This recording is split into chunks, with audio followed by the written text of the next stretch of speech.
Pertanyaan yang nomor 5. Dalam SA 200 disebutkan bahwa auditor harus merencanakan dan melaksanakan audit dengan skeptisme profesional dan menggunakan pertimbangan auditor. Jelaskan pernyataan tersebut.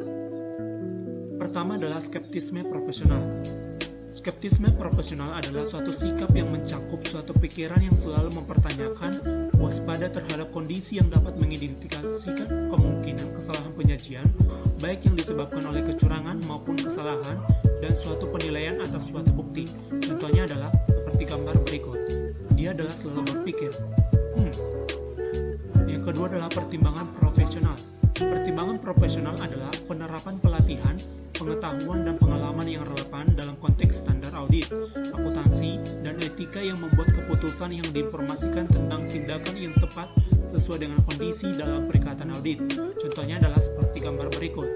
Gambar berikut menjelaskan bahwa seorang auditor memperoleh banyak pengalaman dan memperoleh banyak sekali pengetahuan dan pelatihan yang relevan terhadap standar auditingnya.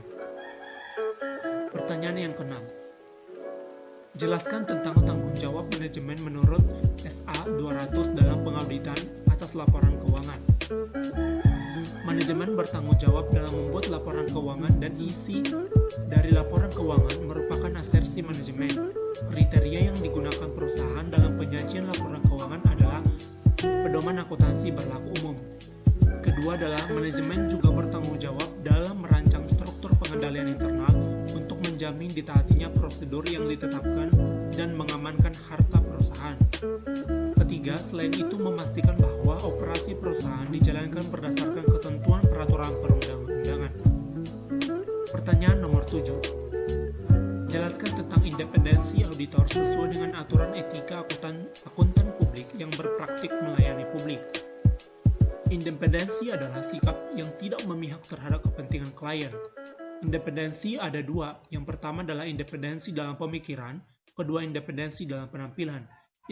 Independensi dalam pemikiran adalah independensi yang ada dalam diri auditor untuk tidak terpengaruhi oleh hal-hal yang dapat mengganggu integritas, objektivitas, dan skeptisme profesional auditor.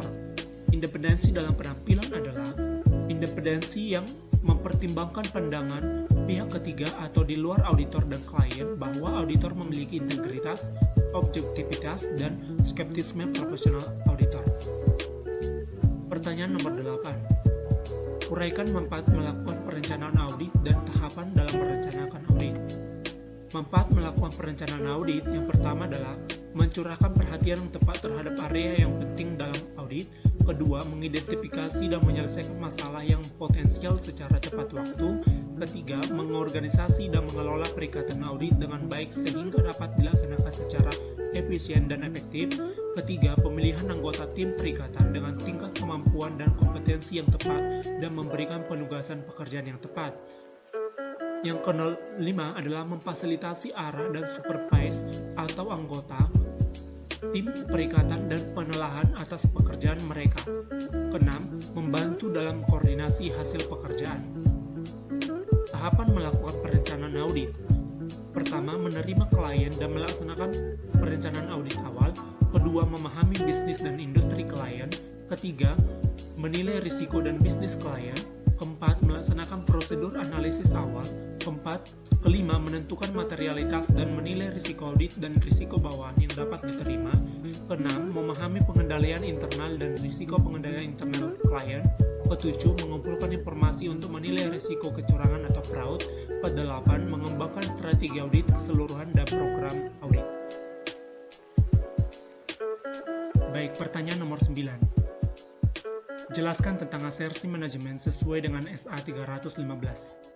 Asersi manajemen adalah pernyataan manajemen yang secara implisit maupun eksplisit yang tercantum dalam laporan keuangan.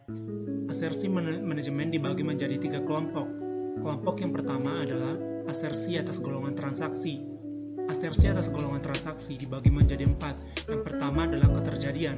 Keterjadian adalah transaksi dan peristiwa yang telah dibukukan, telah terjadi dan terkait dengan entitas. Kedua adalah kelengkapan.